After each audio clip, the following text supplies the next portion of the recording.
Bonsoir à toutes et à tous.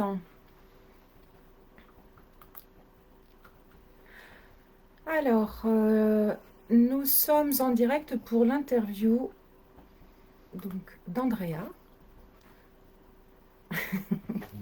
On va se mettre comme ça pour voir s'il y a des gens qui veulent commenter. Bonsoir. J'ai pas pris mon téléphone pour voir. C'est pas grave. Alors, bonsoir à toutes et à tous. Je vous présente donc André qui aujourd'hui est Andrea. Voilà. En direct à la maison. Pour avoir un contact beaucoup plus sympa. Coucou Céline.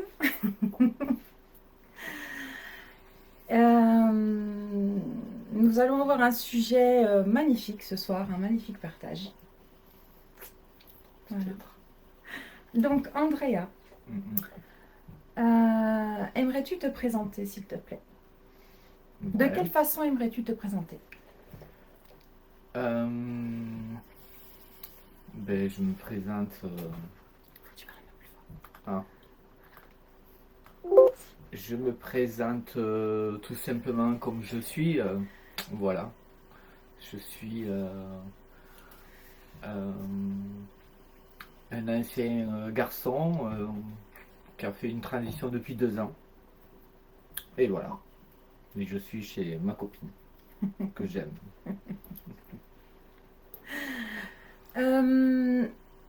Tu parlais donc de garçons, donc on va dire d'hommes. À quel moment tu as senti que tu étais différent, quand toi, il y avait quelque chose de différent? Depuis très très très très petite. J'ai commencé, mes premiers souvenirs sont de l'âge de 4 ans à peu près. 4 ans? Oui. D'accord. Qu'est-ce que tu ressentais? Qu'est-ce qui te faisait dire au fond de toi que tu étais différente? Déjà, je me sentais différent par rapport à mes frères, par rapport à plein de choses. Et surtout que j'adorais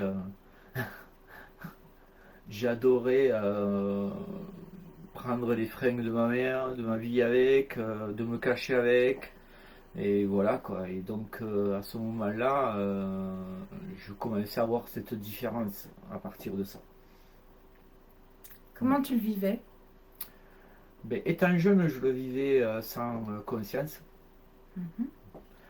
En grandissant, la conscience d'être mal du fait que l'homme se développe et l'intérieur se développe aussi, mais pas de la même manière. Je dis pas qu'on va t'entendre. Il faut savoir que ma chère amie est stressée. C'est grave. Viens à ma place, tu seras mieux là. Allez. Voilà. Hop. Voilà. Là, tu seras mieux. Et toi, tu peux même. Voilà. Je me détends. Là, ça va mieux là. Ouais, c'est moi qui t'interviewe. Voilà. Et là, tu pourras même te relever si tu veux. Moi, voilà. Ça va mieux? Ça va. Bon, Nickel. nickel. Alors, on va poursuivre. Donc, tu disais que alors, on va dire tout petit, parce qu'en fin de compte, tu étais le petit garçon qui se cherchait derrière les vêtements de maman. Mais tu éprouvais du plaisir, tu étais en pleine recherche.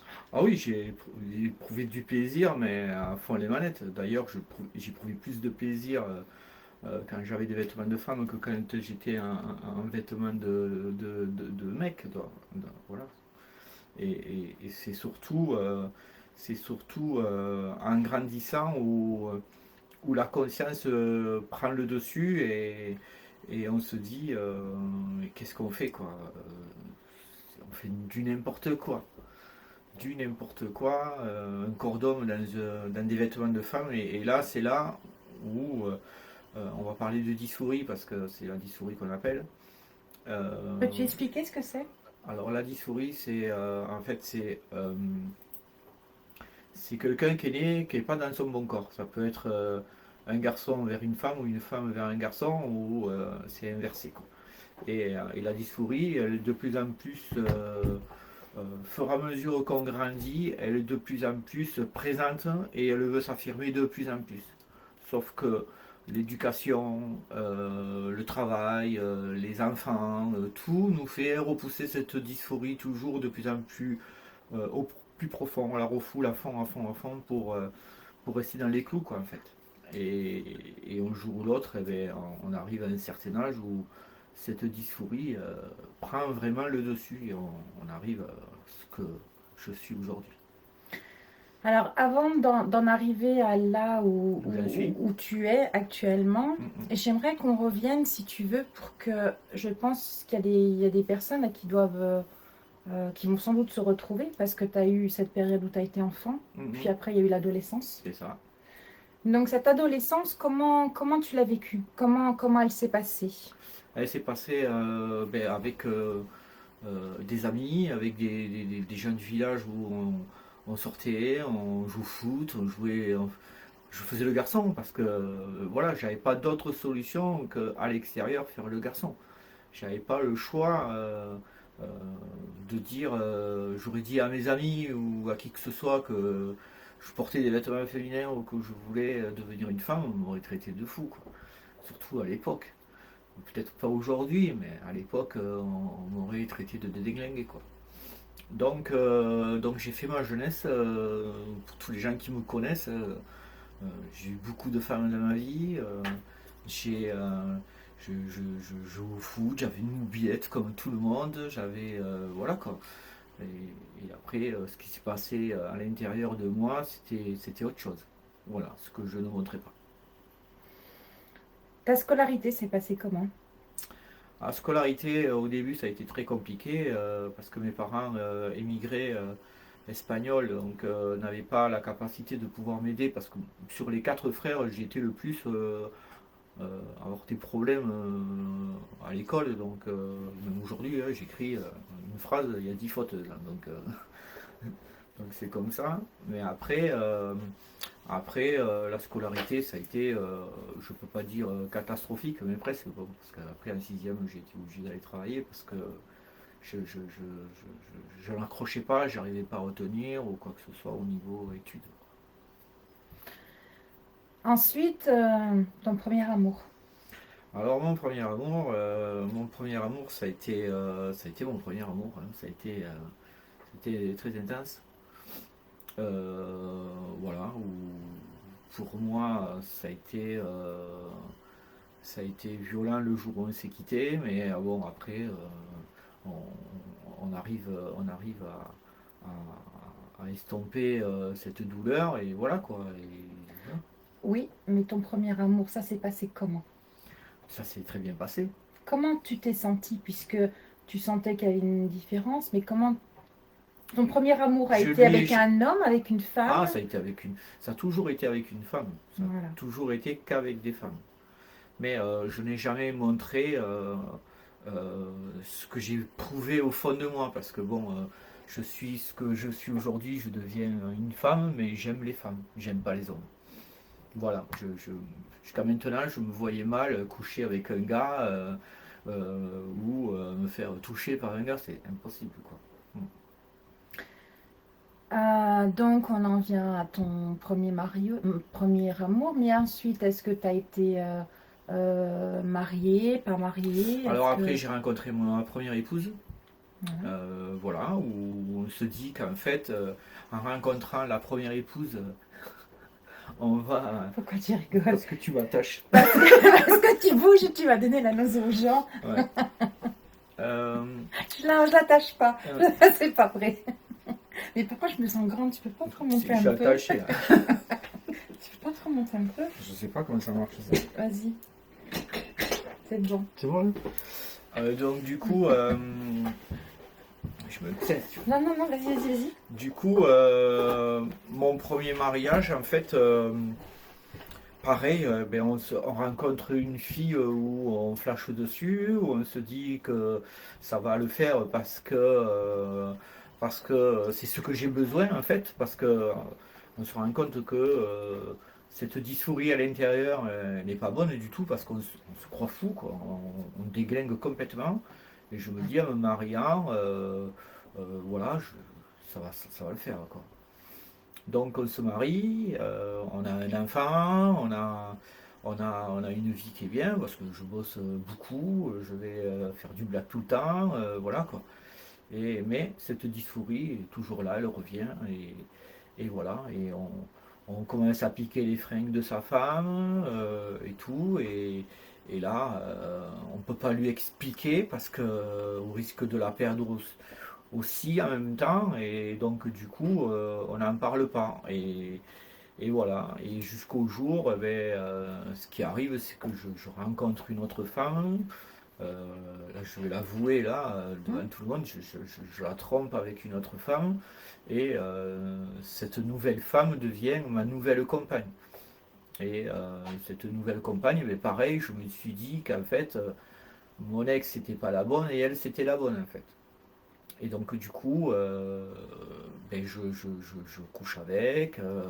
On a une vie très épanouie jusqu'à maintenant. Mais vie sexuelle, que ce soit avec ma première, la deuxième ou toutes les femmes, j'ai toujours eu une vie sexuelle très épanouie, quoi. Et donc, du coup, ma deuxième épouse, enfin ma deuxième compagne, voilà, on vit ensemble et tout. On a un autre enfant, un autre garçon. Voilà, jusqu'au jour, voilà, cette dysphorie encore, elle revient au bout de 2 ans peut-être, ou 3 ans, je me souviens plus trop. Et cette dysphorie, pareil, voilà, on se rend compte qu'elle est encore là, et là, ça devient compliqué, quoi. Parce qu'on se dit qu'il faut que ça cesse. Donc, on se sépare, parce que bien entendu, il y a des problèmes. C'est toi qui te dis il faut que ça s'arrête Oui. ou c'est vous deux? Ah non, qui nous deux? Quand tu dis... Non, il faut que ça s'arrête. Moi, dans ma tête, D'accord. il fallait que tout se stoppe parce que c'est plus possible. On a un divorce déjà avec un enfant qui est en bas âge. Il a enfin après là, il avait 9 ans.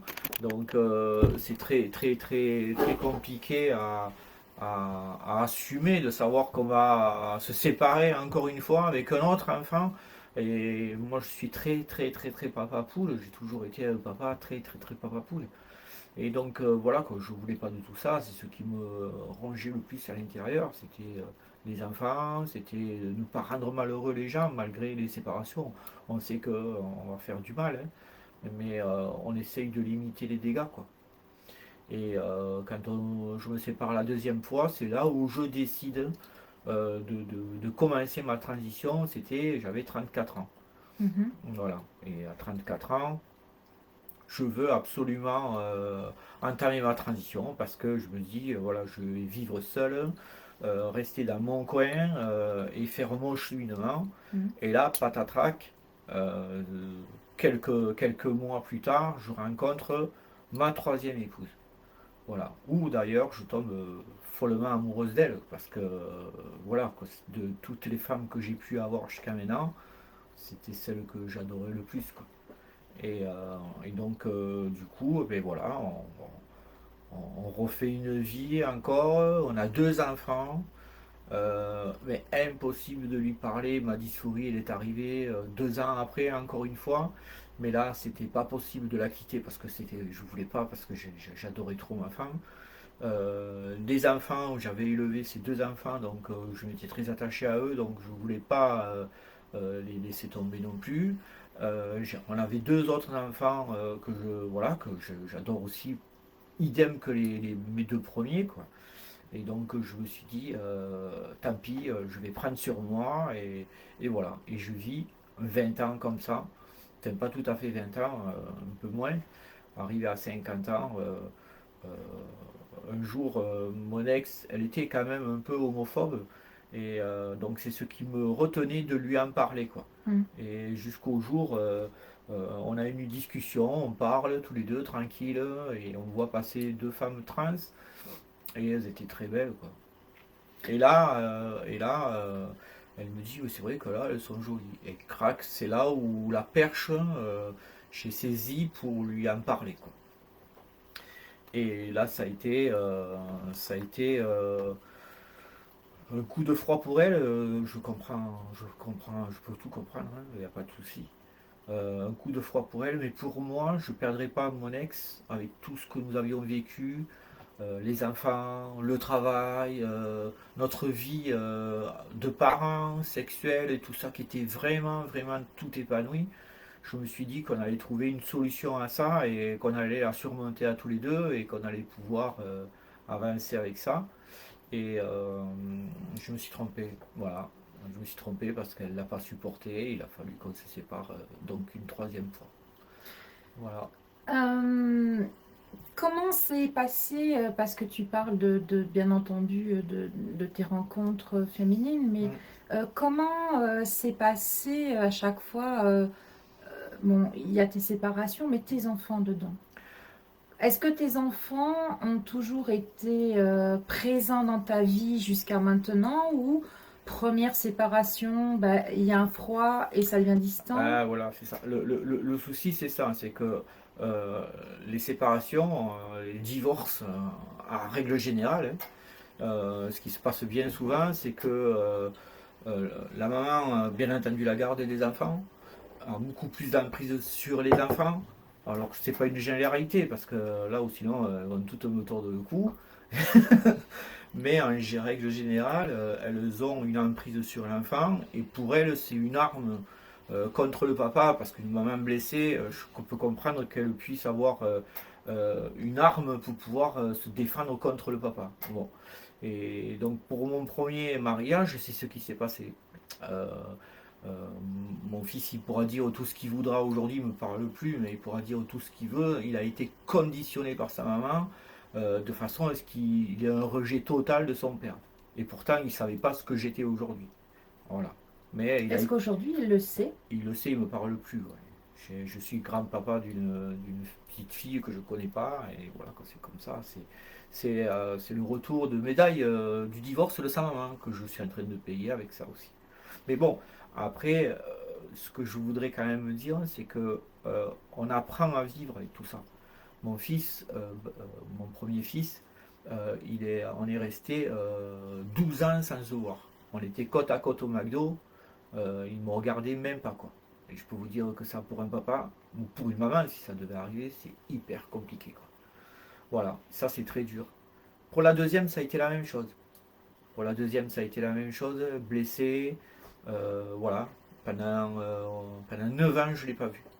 Parce que ça venait du divorce ou parce que tu annonçais que quelque part, au fond de toi, il y avait une recherche. Non, en fait, Pourquoi cette cause? Pourquoi cette séparation et pourquoi tu n'as pas pu être proche de tes enfants à ce moment-là? Parce parce qu'il y a des divorcés qui qu'on aujourd'hui divorcent, mais malgré tout, il y a quand même. ben, on t'empêche, on t'empêche. On a beau te dire que tu as droit parental, mais le droit parental, la maman, elle a plus de droits de parentaux que le papa. Malgré tout, on serait de long dans un tribunal, de long en train de porter plainte, de long en train de faire des saloperies, où en fait, au milieu, c'est l'enfant qui déguste. Donc, à un moment donné, on prend parti quelque part, on prend part à la protection de l'enfant en étant très loin. Et donc, du coup, l'enfant, il est peut-être en manque de papa, mais il vaut mieux être en manque d'un papa que de voir deux parents ou un parent en train de griller l'autre chaque 5 minutes. Plutôt, Et là, on voilà. est d'accord que tu étais toujours un papa. Ah oui, mais pour moi, même aujourd'hui, je resterai toujours un papa. Oui, mais physiquement, tu as quand même changé physiquement. Donc, aux yeux de l'enfant, Non, j'ai pas changé à ce moment-là. voilà, Voilà, j'ai changé qu'à partir de 50 ans, sur mes deux derniers enfants, eux, ils ont vu ton évolution. l'évolution. Mais encore une fois, quand j'en ai parlé à mon ex, je voulais en parler absolument aux enfants pour les préparer à tout ça. Elle a refusé. Donc du coup, les enfants, elle a tenu 2 ans comme ça. Au bout de 2 ans, les enfants ont subi et non seulement le divorce, mais la transition du papa. Et pour eux, ça a été hyper violent, quoi. Et là, pour moi, ça a été hyper dur d'assumer, quoi. Parce que là, on vous fait porter toute la misère et le chapeau du monde, quoi. Il n'y a pas de souci, même malgré qu'on fasse une transition, tout est de notre faute. Et la culpabilité qu'on a, parce qu'on prend cette culpabilité. Et c'est compliqué, par moments c'est très compliqué. D'ailleurs, la première année, pour moi, ça a été un calvaire. Oui, Voilà. je t'ai connu d'ailleurs à ce moment-là. Mhm. Quand tu parles de culpabilité, tu t'es retrouvé à un moment donné donc seul. Mhm. Tu redivorces, Mhm. tu te sépares. Il y a tes enfants, ton ex d'un côté et toi. Toi, là, qu'est-ce qui se passe en toi? Qu'est-ce qui se passe à moi? Moi, il se passe. Alors, déjà, euh, une fois qu'on a pris cette décision de faire cette transition, euh, et qu'on sait que tout part à la dérive parce que c'est très compliqué, euh, la seule solution pour pouvoir comment dire, euh, essayer de limiter la casse, c'est d'être au plus proche de ses enfants, d'expliquer aux enfants et tout ça. Mais quand vous avez derrière une maman qui, euh, qui vous traite de malade ou de quoi que ce soit, que vous voulez l'amener voir les endocrinologues, les psychiatres, les psychologues, où on vous dit vous êtes, c'est toi le malade, c'est pas nous. Donc voilà, on se débrouille seul. On est seul face à nous, face à tout ça. Et la culpabilité qu'on nous met en plus par-dessus, de dire, voilà, tu fous 20 ans de mariage en l'air, voilà, quelque part, est-ce que tu es contente de foutre 20 ans de mariage en l'air? Mais non, je suis pas contente de foutre 20 ans de mariage en l'air. Par contre, j'aurais aimé avoir du soutien. Hum. Et le soutien que je n'ai pas eu, c'est ce qui m'a compliqué pendant un an, où moi, pendant des années, j'ai donné ma vie pour tout le monde, quoi. Dans le travail, dans tout, dans la maison, dans l'amour, me porter papa pour mes beaux enfants ou mes enfants, voilà, quoi, j'étais toujours dispo pour tout le monde. Ce qui a, pour moi, ça a été très compliqué de me retrouver seul à ce moment-là. Et à ce moment-là, donc, je prends la décision, moi, d'aller voir, parce que je suis artisan, je suis allé voir tous mes fournisseurs, j'ai été voir les maires, enfin le maire du village, parce que je travaille beaucoup avec la mairie, les employés municipaux, aux écoles, mes clients, j'ai été voir tout ce monde pour leur expliquer ce que j'allais faire. Et à partir de là, c'est là où j'ai ouvert ma page Facebook Andrea Lopez. Et j'ai annoncé qu'à partir d'aujourd'hui, je ne m'appelais plus André, mais Andrea. Voilà. Et je sais que ça a touché beaucoup de monde et ça a surpris beaucoup de gens. Mais après, c'était la meilleure des solutions pour pouvoir quelque part limiter la casse pour mon ex et mes enfants. Quelque part, ce qu'elle n'a pas compris, c'est que moi, c'était une protection que je faisais. Parce qu'aujourd'hui, ma fille ou mon fils peuvent aller à l'école ou n'importe où. J'ai toujours été un papa exemplaire, pas délirer dans le village, toujours m'occuper des enfants, toujours être présent dans le village pour aider le village, et voilà, même ailleurs d'ailleurs, hein. Et donc c'est pour ça que j'ai avancé là-dedans comme ça. Ensuite, ton parcours, ton propre parcours. Ton parcours d'homme, trans, recherche féminine. Eh bien, en Comment fait, tu t'es retrouvé là-dedans? euh, Qu'est-ce que tu as osé faire? alors, ce que j'ai osé faire, c'était parce qu'il faut voir que quand on s'habille en femme à la maison, c'est top. Parce qu'il n'y a personne, il y a des miroirs. On a le reflet du miroir qui nous dit t'es dégueulasse. Parce que bien souvent, c'est ce qu'on a. Parce qu'on a un homme qui ne veut pas se raser parce que son ex va comprendre qu'il est rasé, donc il y a quelque chose qui ne va pas. Ou alors, des fois, je le faisais, mais je lui disais que je m'étais coupé le bouc. Voilà, mais après, on a un reflet en face, homme musclé, voilà. On le voit, hein, un homme avec des collants ou autre chose, c'est dégueulasse à regarder. On le sait. Ça, c'est la première des choses. La seconde des choses, c'était ça, il fallait que ça stoppe, il fallait que mon corps change pour que je puisse avoir un brin de féminité. Et cette féminité, je l'avais à l'intérieur, mais je ne savais pas comment l'exploiter. Je m'étais jamais maquillé, je m'étais jamais sorti à l'extérieur habillé en femme ou quoi que ce soit. Et ça a été, ça a été le plus compliqué parce que je me suis dit, soit tu te fais fracasser le crâne dehors, ou on va te jeter des cailloux, ou alors tu vas y arriver. Et alors, c'est au seul moment où j'habitais seul dans mon appartement à Béziers, où je me suis pris à main un jour et je l'ai fait. Voilà, je suis sorti, j'ai été faire des magasins, j'ai été regarder dans tous les sens, Mm. où j'étais une bête de foire, quoi, presque une bête de foire. Mais après, il faut prendre le dessus de tout ça et se dire que on est obligé de passer par là pour pouvoir aller au-delà de tout ça. Si on ne passe pas par là, on ne peut pas aller au-delà de ça. Et il faut vraiment avoir je ne dis pas le courage parce que c'est à l'intérieur que ça se passe. Mais il faut aller au-delà de ça pour pouvoir y arriver. Il ne faut pas avoir peur de se dire, c'est vrai qu'on va être ridicule, mais quelque part je le fais. Et chaque fois qu'on fait une étape peut-être toute petite, eh bien, chaque fois quelque chose de gagné en plus. Et ainsi de suite. Et après, au fur et à mesure, quand j'étais encore avec mon ex, j'avais décidé de changer mon corps, donc d'arrêter certains aliments qui font prendre de la testostérone, prendre surtout des aliments où il y a beaucoup d'ostrogènes dedans, arrêter tout ce qui fait grossir, la bière, tous ces trucs-là pour rester mec en fait. Et là j'ai commencé à fondre, à fondre, à fondre beaucoup, j'ai perdu à peu près 17 kilos. Et 17 kilos, mais en même temps j'ai attaqué yoga, pilates et fitness, donc ça a remusclé le corps mais différemment. Et du coup, depuis, eh ben, je suis à fond là-dedans, hein. Et mon corps il est nickel. Oui, parce que moi j'ai connu André, était beaucoup, ben, comme Mm, mm, la photo que nous avons postée. mm, mm. Euh, Ensuite, comment, parce que tu parlais de bête de foire, ok, d'accord. Mm. Mais après, quand tu te dis il faut, mais au fond de toi, est-ce que tu ne te sentais pas plus libéré? Est-ce que là, pour une fois, tu te dis ça y est, j'assume, j'y vais? Ah mais là c'est la libération, parce qu'à ce moment-là on se dit, on a tout perdu, la seule chose qui reste c'est que tu puisses continuer et devenir ce que tu as toujours voulu être. Donc c'est aujourd'hui ou jamais, quoi. Et donc là, au-delà, il faut aller au-delà de tout.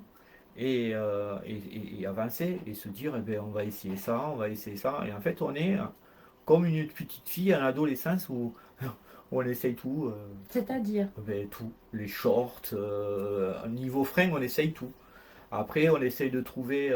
Bon, là, je me faisais déjà épiler depuis longtemps, donc j'avais une esthéticienne qui allait bien, donc elle connaissait mon parcours, parce qu'on en discutait souvent, et voilà quoi. Et donc, du coup, pour l'épilation, ça n'a pas changé. Après, j'ai commencé à me préparer les ongles. Après, ça a été maquillage. Alors, j'ai fait des essais tout au début parce que je ne savais pas me maquiller, je ressemblais à un clown, mais alors méchant. C'était impressionnant. Mais après, j'ai regardé un peu comme se maquillaient les femmes, certaines, pas de vulgarité, quelque chose de très simple et de très joli. Et voilà, je me suis inspiré de tout ça pour faire ce que je suis aujourd'hui, quoi. pourquoi pour faire ce que tu fais? C'est Pour être ce que je suis aujourd'hui. non, pour être la personne que tu es. C'est ça. T'es pas une chose. Non, non, oui, Oui, pour être ce que je suis aujourd'hui. l'importance des mots. Oui, l'importance. Parce que tu n'es pas une chose. Je sais. D'accord? Mm, mm. Donc, le parcours, on va dire, Alors, peux-tu nous expliquer exactement ce que c'est, parce qu'on en a parlé tout à l'heure, euh, être trans, être... voilà, peux-tu exactement nous expliquer ça? Parce qu'aujourd'hui, l'importance des mots Mm. apporte un équilibre. Alors en fait les... Comment tu te considères? Et la définition, parce que tout à l'heure tu m'as parlé de choses, mais je trouve que c'est très important qu'ici des personnes Mm. sachent exactement. En fait, tout au départ, on ne sait pas trop. On a envie d'être une femme parce qu'on veut ressembler à une femme, mais on ne sait pas trop comment aborder quoi. Comment, euh, comment arriver à avoir du jour au lendemain une baguette magique et en donner une femme. Et ça, c'est pas possible. Voilà. Ça, c'est dans l'impossibilité totale. On peut se rapprocher au maximum de l'affinité, de l'apparence, de beaucoup de choses, mais à un moment donné, on fait partie de la transition entre un homme ou une femme qui devient un homme. On fait partie de cette transition où on nous nomme ou trans femme ou un trans homme. Donc, je me considère aujourd'hui comme une femme trans, une femme en transition. Parce que peut-être que ma transition se terminera un jour, ou peut-être jamais, parce qu'en fait, tout dépend de ce qui se passe dans la tête des gens. Parce que c'est pas parce que on s'est fait opérer du sexe en bas ou pas, ou qu'on est de la poitrine ou non. L'important, c'est d'être à l'intérieur, de se considérer vraiment comme une femme ou comme un homme. Voilà, je parle pour les femmes qui veulent devenir un homme. Moi, je sais qu'au fond de moi, j'ai toujours voulu être une femme.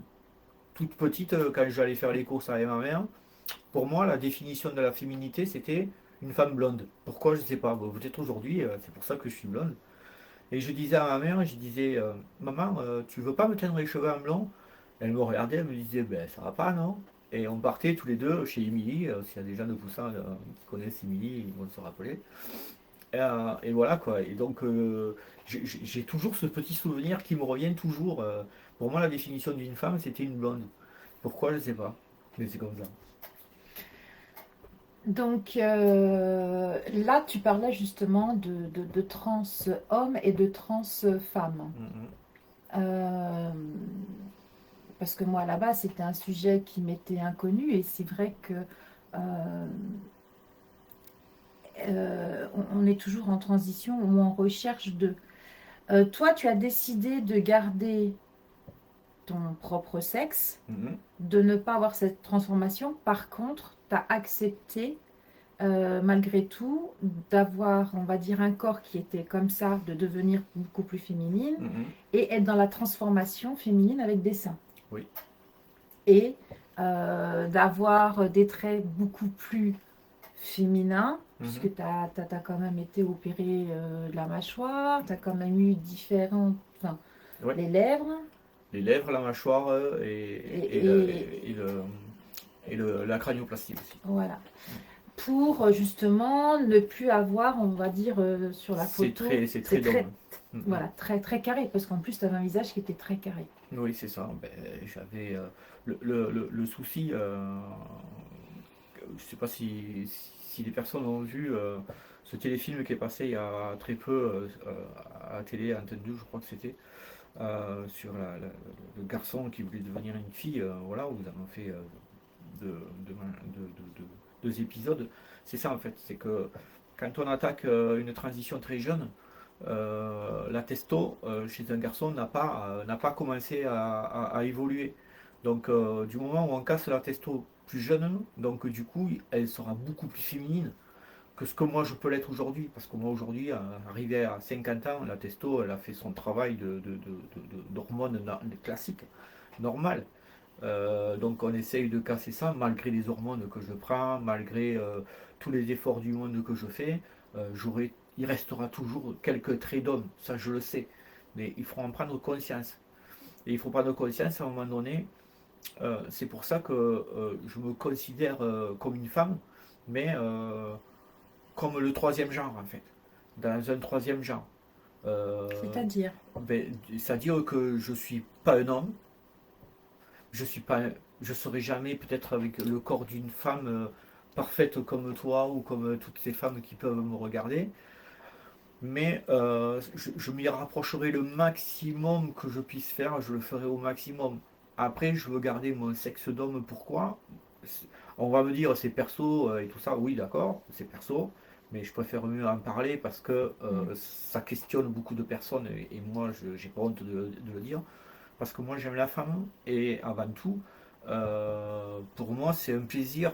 J'ai toujours donné du plaisir à toutes les femmes que j'ai connues et c'est un plaisir pour moi. Donc ça reste interne à ma personne. mm. Voilà, je sais que si demain je me fais opérer, je fais une vaginoplastie, j'aurai jamais le plaisir que j'ai aujourd'hui quand je fais l'amour à une femme. Donc c'est hors de question que je perde ce plaisir-là. Mm. Parce que ça, c'est un plaisir, c'est pas un plaisir de garçon, c'est un plaisir, c'est un choix interne. Et ça fait partie de ton équilibre. Ça fait partie de moi, Voilà. surtout. Et Ouais. même de ton... Oui, parce d'un que équilibre aussi personnel et ça fait partie de malgré tout oui, de ton identité et malgré tout t'as pas c'est ça. même si au fond de toi tu ressens le besoin d'être une femme, tu es né comme ça, mais ça fait partie de toi et tu as envie de rester avec un peu de toi, enfin avec ton... En fait, ce que les psychiatres essayent de faire comprendre à beaucoup de femmes trans, c'est d'accepter le corps qu'on a. Et c'est vrai que moi, depuis toujours, j'ai toujours accepté le corps que j'avais. Sauf qu'à un moment donné, quand à l'intérieur on veut être une femme, mais que on a ce corps d'homme, c'est compliqué. C'est très compliqué. Donc, mais en même temps, Quand tu dis corps, c'est avoir un pénis ou c'est le corps avec les traits carrés, la muscule, enfin... voilà. En fait, pour moi, le pénis, c'est c'est ce qui me permet d'avoir un plaisir. Parce que si je m'enlevais ça, j'aurais plus de plaisir en faisant l'amour à une femme. Parce que j'aime la femme, quoi. Et quelque part, c'est pour lui donner du plaisir aussi, si elle le veut bien. Et quelque part, ça peut être euh, une, euh, une chose intense parce que y a tout. Voilà, on a deux femmes, on a un pénis au milieu, mais on parle pas du pénis. On peut avoir d'autres d'autres plaisirs sans que le pénis ait pénétration ou quoi que ce soit, parce que j'ai toujours été plus dans le donner du plaisir à la personne en face de moi que recevoir moi-même du plaisir ou me concentrer que sur mon pénis, quoi. Voilà. Et là, par rapport à ta féminité, par rapport à ton changement que tu es en train de faire, parce que tu as beaucoup changé, comment aujourd'hui tu te sens par rapport à il y a 3 ans? Aujourd'hui, je me sens épanoui. Je peux dire que j'en pleure. Voilà. J'en pleure parce que quand on regarde les images postées, voilà, c'est vrai que bien souvent, quand j'en parle avec des femmes, il y en a bien qui me disent oh, quel gâchis. Parce que c'est vrai que quelque part, je pouvais être un beau mec, voilà. Mais le beau mec, c'était qu'une façade en fait. Aujourd'hui, je suis devenu une belle femme. Je peux dire qu'aujourd'hui, je deviens une belle femme. Euh, la même chose que je pouvais être Andrea avant, aujourd'hui, je suis Andrea. J'ai voulu garder Andrea. Au départ, j'avais pas trop me poser des questions comment j'allais m'appeler quand j'allais faire la transition. La seule chose, c'est que je voulais pas quelque part gâcher ce que mes parents m'avaient donné. Parce que dans la psychologie, on dit que les parents, quand ils donnent un prénom mixte, c'est que on ne sait pas si ça va être un garçon ou une fille. Donc quelque part, c'est pour pas se prendre la tête là-dessus. Il existe des bouquins là-dessus sur la mixité des prénoms. Alors, si quelques personnes veulent se plonger dedans, ils vont être surpris de tout ça, quoi. Et en fait, la mixité de mon nom André, André peut s'appeler autant féminin que masculin. Comme Dominique. Et c'est ça. Ou Claude, ou d'autres. Michel. Voilà.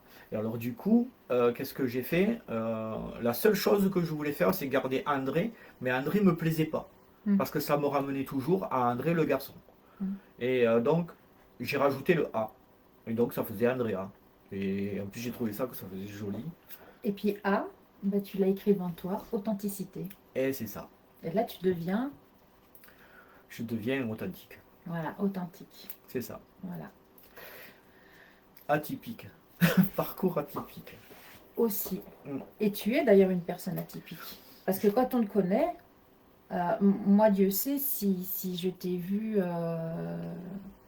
moi, je t'ai vu avec de la souffrance, comme je Mm. t'ai vu avec de la joie, comme je t'ai vu épanouie, et comme j'ai jamais eu de mots, parce que, parce que je sentais ta souffrance. Euh, Par contre, justement, tiens, par rapport à ton authenticité, Mm. puisque tu parles de ça, qu'est-ce que tu aimerais dire à tes enfants si tes enfants nous regardent? Ou si par exemple, des amis te regardent, qu'est-ce que tu aimerais leur dire? Alors en fait, il y a un truc qui m'avait tripoté le cerveau il n'y a pas longtemps de ça. Je sais pas si Francis il est dans le coup là, s'il regarde ce soir ou non. Francis, C'est voilà. pas grave, Mais je dis pas le reste parce que bon, non? voilà. Francis, tu sais, on a Parce passé qu'il notre jeunesse ensemble. y a du turnover, tu sais, hein. Voilà. Donc du coup, Francis, il est là. Un soir, on a eu une discussion sur Messenger parce que il est devenu ami sur Messenger après 20 ans ou 30 ans que ce soit pas vu ou dialogué ou quoi que ce soit. Je pense que ça a attiré sa curiosité, le fait qu'on était des voisins et en plus que voilà on sortait ensemble en mobilette, tout et tout. Bon. Et, cette discussion, une fois, m'est venue à l'esprit. euh, un jour, peut-être louer une salle, et puis finalement, on le fait aujourd'hui, je n'ai pas besoin d'une salle. Je voulais louer une salle et faire porte ouverte avec, et affronter toutes les questions qu'on pouvait me demander, que ce soit des clients, que ce soit monsieur et madame, tout le monde ou n'importe. Je m'en foutais. Et je m'en fous aujourd'hui encore. Parce que j'estime que on doit, si je parle pour toutes les femmes trans et les hommes trans, je parle à leur nom, s'ils veulent vraiment que la société avance avec ça, c'est à nous d'aller vers eux. Voilà, il faut arrêter de se considérer comme des extraterrestres ou, Des de- monstres. ou des monstres ou de quoi que ce soit. Il faut se dire que, ou s'arrêter par rapport à un mot, de dire ouais, mais c'est pas transsexuel, c'est trans, ou tous ces trucs-là. À un moment donné, c'est que des mots. Mais la personne en face, elle ne sait pas. Moi, je le sais avec mes enfants, parce qu'on en a discuté. Mais quand je parle, euh, pourquoi pas écrire un livre, hein? Ouais, ouais, j'ai déjà commencé, mais c'est long. Mais ce qui est difficile avec certaines femmes trans, c'est qu'elles font des blocages avec des mots. Et c'est pas les mots, c'est le manque de communication en fait, qui manque aux gens, qui manque à beaucoup de personnes. Ils sont surpris. Je surprends tous les jours des clients, je surprends tous les jours des fournisseurs, je surprends tous les jours monsieur et madame, tout le monde. Parce que aujourd'hui, j'étais chercher 2 pizzas tout à l'heure. Mhm. Et ils m'ont vu rentrer, ils m'ont dit bonsoir madame, vous allez bien? Je vais bien. Et le fait d'avoir parlé, que j'ai toujours un peu cette voix grave, alors là, ils ont choqué un petit peu. Mais la nana, elle est restée toujours dans sa lignée. Merci, au revoir madame, passez une bonne soirée. Et ça fait plaisir. Mhm. Mais parce qu'on va au-delà de ça. Il faut passer au-delà de tout ça. Et tant que ces filles trans ou ces hommes trans ne vont pas au-delà de tout ça, qui sont dans la réticence à la connexion avec les autres, ben, il y aura ces problèmes d'avancer en fait. Et moi je sais que je ne veux pas dire que je suis la meilleure du monde, c'est pas vrai. Loin de là, il y a d'autres avant moi qui ont fait des parcours fabuleux. Je ne vais pas citer les noms ici parce qu'il y en a beaucoup, mais elles ont été au-delà de tout. J'en connais quelques-unes qui ont des entreprises, j'en connais. Voilà, elles n'ont pas eu peur d'aller au-delà de tout ça. Et parce que il faut aller face à ça. Voilà. Et si on va pas au-delà de tout ça, on n'avance pas. Mais c'est pas seulement chez les femmes trans, chez les hommes trans, c'est dans la globalité, chez l'être humain que c'est comme ça. Et souvent, il y a des conflits parce que les gens n'ont pas de communication. Mhm. Et, la seule réponse qu'on a, c'est de l'agression. Et plutôt que d'agresser, il vaut mieux communiquer. Parce que c'est plus facile. Et moi, je sais qu'aujourd'hui, pour moi, ça m'est plus facile de communiquer comme ça. Quand un client m'appelle pour la première fois pour aller faire un dépannage ou quoi que ce soit, je l'écoute, je lui explique comment procéder quand je vais venir. Et après, je lui dis, attention, je suis un homme en transition, voilà, parce que je sais que quelque part, mes traits vont choquer ou vont être réticents. Et puis, voilà, j'arrive pas chez des clients en mini-jupe non plus. Non, Voilà, donc j'arrive habillé féminine, mais en jean, en mode travail. travail. Donc, du coup, je fais presque femme androgyne, voilà. Et donc il faut assumer ça aussi. Et il faut pas avoir peur de l'assumer. Et voilà quoi. Mais je peux vous assurer qu'elle est plus féminine que moi, hein. Moi, je me fais engueuler, hein. Grave. Euh, justement, là-dedans, je vais en revenir à un sujet parce que là, malgré tout, tu as été le petit garçon, l'adolescent garçon, Mm, tu as été l'époux, mm, le père, mm, mm, tu as été l'homme blessé, mm, tu as été le féminin blessé, mm, parce que dans nous, nous avons le masculin et le féminin. mm, Donc tes deux sacrés ont été brisés, cassés. mm, mm. Ta sexualité épanouie mais frustrée à la fois, C'est ça. si je résume bien tout, parce que je te connais. Et aujourd'hui, euh, tu parles de communication. C'est vrai, on en parlait tout à l'heure quand on mangeait, que les jeunes d'aujourd'hui qui ont un problème d'identité auraient plus de facilité que nous, Oui, notre génération. bien sûr. Donc, par rapport à ça, quel serait, et là c'est open pour toi, quel message tu pourrais dire à tes amis, à tes enfants? Parce que tes enfants, certains de tes enfants sont parents, mais il y a des petits-enfants, mais on ne sait pas quel parcours ils vont avoir. Qu'est-ce qu'aujourd'hui, à ces mamans, à ces papas qui nous regardent, qui ont des enfants en bas âge et qui ne voient pas, qu'est-ce que tu aimerais leur dire? Alors il y a un truc, que j'ai regardé il y a pas longtemps, enfin il y a 5 6 mois à la télé, qui m'avait un peu interpellé parce qu'à l'époque des grèves de la PMA, je sais pas si tu te souviens, quand toutes ces grèves se faisaient pour pas que les homos puissent avoir des enfants et tout ça. Il y a eu des grèves, il y a eu des explosions. Des parents, moi je me rappelle, j'étais avec mon ex, j'étais devant la télé, et je voyais tous ces papas et ces mamans, parce que dans ma tête, moi j'étais déjà ouverte là-dedans. Et je voyais tous ces papas et tous ces parents en train de balader la poussette avec des placards en disant non, pas de PMA, non, pas ci, non, pas là, machin et tout. Et ils avaient leur, Tu peux dire ce que c'est qu'une PMA pour ceux et celles qui ne savent pas? mais la PMA, c'était en fait le droit d'adoption chez les homos, ou des trucs comme ça, ou Ah, avoir le droit d'inséminer un enfant, enfin, tout ce problème-là. Et en fait, moi, quand je voyais ces papas et ces mamans pousser cette poussette avec les placards, je disais à mon ex, là, déjà, je disais, mais ils sont fous, ces gens. Je dis parce que là, ils savent même pas si leur enfant, en grandissant, va pas devenir homo, trans ou autre chose. Ils vont faire quoi, ces parents? Et quelques mois en arrière, donc 5 6 mois de ça, je tombe sur une émission comme ça, paf, et je tombe sur des enfants homo, qui avaient 18 ou 19 ans, où ses parents les avaient poussés dans la poussette, justement pour faire ces grèves. Et justement, le problème, c'est ça. C'est aujourd'hui, euh, on fait un blocage, comme je parlais d'agression tout à l'heure, on fait un blocage sur l'homosexualité, on fait des blocages sur la transsexualité, sur la bisexualité, sur la pansexualité, sur l'hétérosexualité.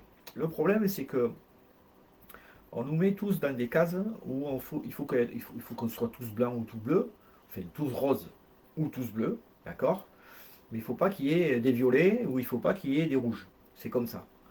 Et ce qui est grave dans tout ça, c'est que j'en reviens à ce que je disais par rapport aux filles trans sur la communication. C'est ça le message. Le message, c'est d'aller au-delà de tout ça pour que ces parents qui viennent d'avoir des enfants, puissent comprendre que peut-être cet enfant-là peut devenir homosexuel ou transsexuel, ou peu importe. Mais son évolution, ils ne peuvent pas la savoir. Ce n'est pas l'éducation qu'on va leur donner qui va faire que l'enfant sera homo ou pas homo, ou trans ou pas trans. L'enfant est né comme ça. Je suis né comme ça. Tous, on est né comme ça. Tous qu'on est de cette famille-là, on est né comme ça. Et quand on est né comme ça n'a rien à voir avec ça n'a rien à voir avec l'éducation. Ouais. C'est, c'est, c'est les mots, c'est les mots que mon fils m'a dit au téléphone violemment, m'a dit, je veux pas que ma fille ait affaire à un grand-père trans. C'est la plus violente des paroles qu'on ait pu me donner, mais complètement, euh, euh, c'est complètement délirant, quoi. C'est de savoir qu'aujourd'hui j'ai une petite fille. J'espère que pour lui, tout va se passer pour le meilleur du monde. Voilà, je leur souhaite que ça, à lui et à sa femme. Moi, je ressens une chose dans ce que tu me dis, puisque en plus je ressens des choses. Tu parlais d'éducation, mais je pense que l'ouverture d'esprit et surtout ce que tu fais avec ta fille, c'est le dialogue, l'observation. C'est ça. Et je pense que c'est ça, à un moment donné, euh, des parents ou une maman seule ou un papa seul, parce que la vie fait que des fois ça peut être comme ça, ou des couples, soyez proches de vos enfants et regardez-les. Soyez attentifs. Moi, le pire truc, enfin le pire truc, la plus belle chose que j'ai pu faire, c'est que quand j'ai décidé de passer à ma transition, j'ai appelé j'ai appelé mes deux grands-fils. Mon aîné savait déjà, et j'ai appelé mon deuxième. Et mon deuxième, aujourd'hui, on est très en relation nickel, quoi. Euh, il m'a surpris parce que il a une ouverture d'esprit grave. Voilà. Et, et je peux comparer son caractère à celui de ma fille. Celui de ma fille, Paola, elle est d'une ouverture d'esprit grave parce qu'on en parle souvent. Souvent. Elle est jeune, hein? Elle a que 10 ans et elle me dit, mais papa, moi, si j'ai des enfants trans, eh ben, je leur expliquerai parce que voilà, tu es trans et je peux leur faire comprendre. Et voilà, et ça rentre dans les mœurs.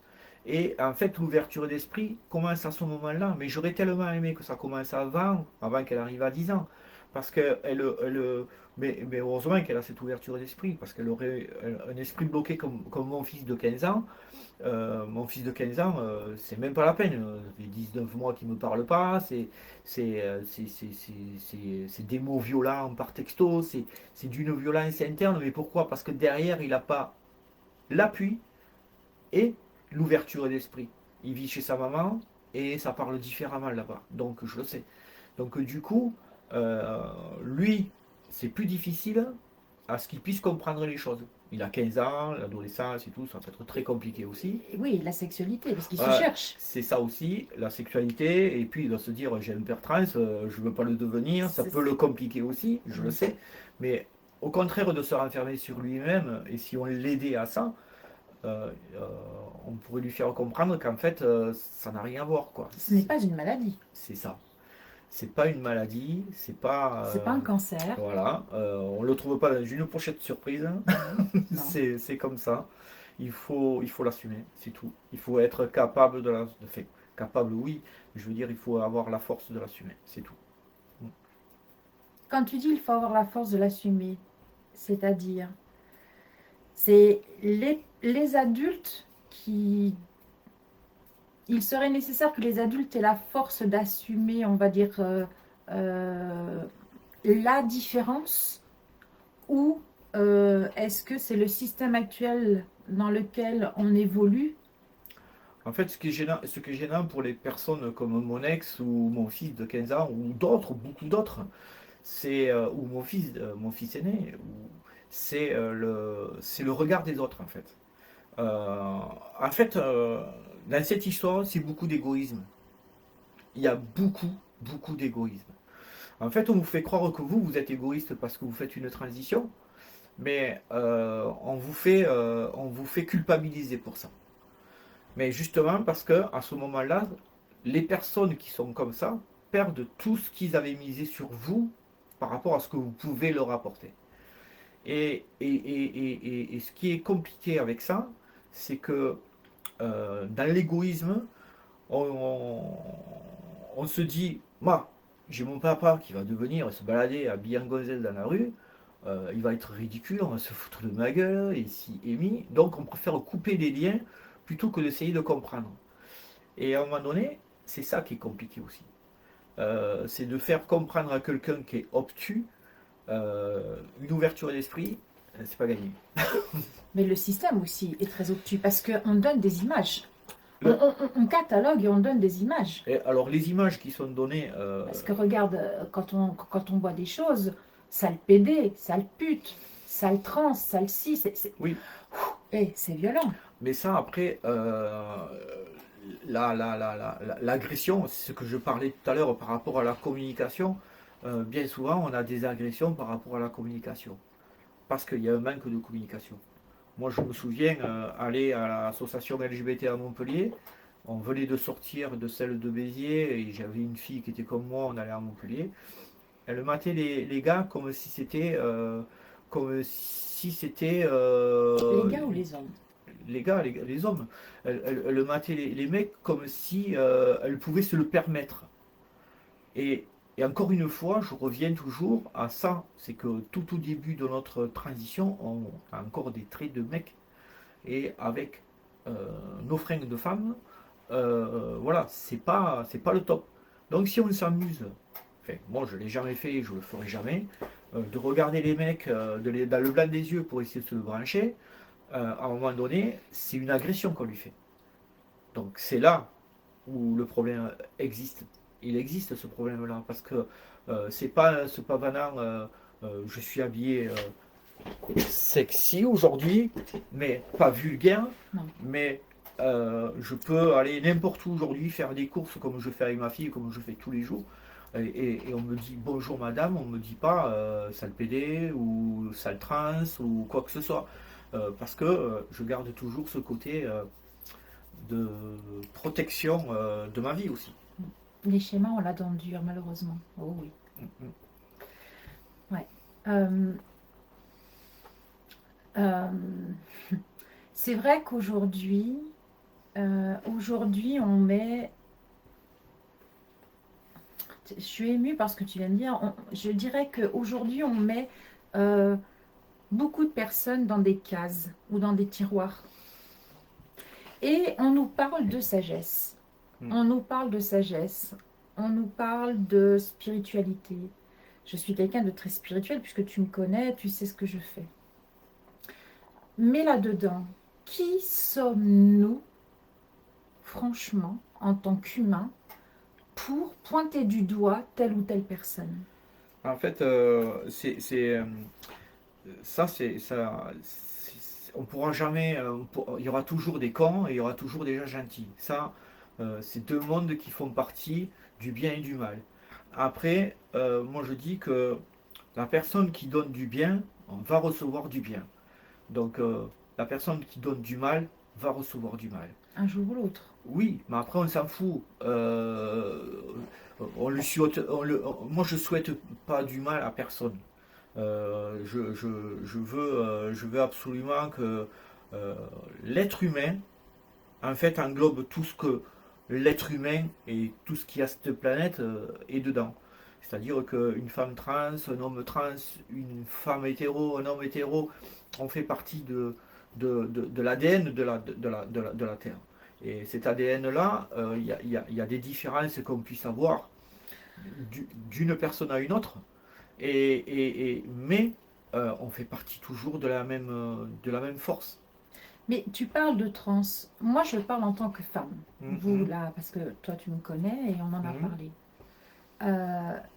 Déjà, en tant que femme ou en tant qu'homme, j'espère, euh, même moi, j'ai eu mes travers et j'ai du mal à me retrouver. Et je dis souvent, Andrea, t'es plus féminine que moi. Mhm. Parce que je pense qu'Andrea, elle est carrément allée jusqu'à l'intérieur de ses propres démons qui l'ont quand même pas mal torturée. Mhm. Et ça, oui, respect. Jean-Michel, merci Mhm. pour ça. Parce que je trouve que... Moi, je t'admire parce que je trouve que ton parcours qui a été que souffrance, parce que tu t'es voilé la face, tu t'es voilé la vraie personne que tu étais, puisqu'à chaque fois, tu te mettais des barrières. C'est ça. Donc, tu aimes, oui, la femme, mais quelque part, malheureusement, ce que tu ressens au fond de toi, ben, tu es en homme, tu aimes aussi ce côté masculin, mais on ne peut pas enlever ce sentiment. Moi, j'avais une amie, malheureusement, je ne sais pas si elle est encore vivante, mais elle s'appelait Dominique. C'est un garçon manqué et on disait bonjour monsieur. Elle avait les cheveux très courts, très sèches, elle a été mariée, elle n'a pas supporté son mari et elle a divorcé. Donc qu'est-ce que toi tu pourrais dire, toi, par rapport à ça? Parce qu'il n'y a pas que toi en tant qu'homme qui a des problèmes comme ça, mais toutes ces personnes qui se cherchent. Que ça soit ne serait-ce qu'un homme ou une femme ou des gens comme toi. Mais comme je te disais tout à l'heure quand on parlait, en fait, on est tous en transition. Tous. Voilà, c'est pour ça que je voulais en venir à ça. On est tous en transition.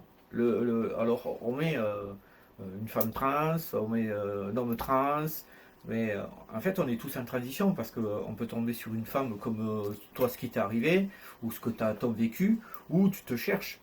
Et finalement, tu es une femme en transition aussi. Parce que tu cherches ta vie, tu cherches ta sexualité, tu cherches tout ce que tu veux. Ma Et féminité. la féminité, et il y a des hommes pareils. Il y a des hommes où ils peuvent être dans leur tête compliqués. Pourquoi? Parce qu'ils n'ont pas les cartes, ils n'ont pas les atouts pour pouvoir arriver à faire, ce qui. Arriver à leur parcours de chemin. Ils n'arrivent pas à trouver ce chemin de, de, de, de, de, de, de mecs où ils savent plus, où ils sont compliqués. Imagine un homme, ça je pense que tu as déjà dû rencontrer, et ça je pense qu'il y en a, un homme qui peut être grand, qui peut être magnifique, mais qui a une super féminité en soi, Mhm. peut avoir une voix non pas grave, mais une voix légèrement aiguë, Mhm. féminine, mais qui aime les femmes et qui malheureusement souffre de ça. Oui. Moi, j'ai souffert en étant garçon. Quand je posais, je parlais souvent, pourtant des filles, j'en ai eu dans ma vie, hein. Mais en globalité, la femme, quand elle cherche un gars, elle cherche quoi?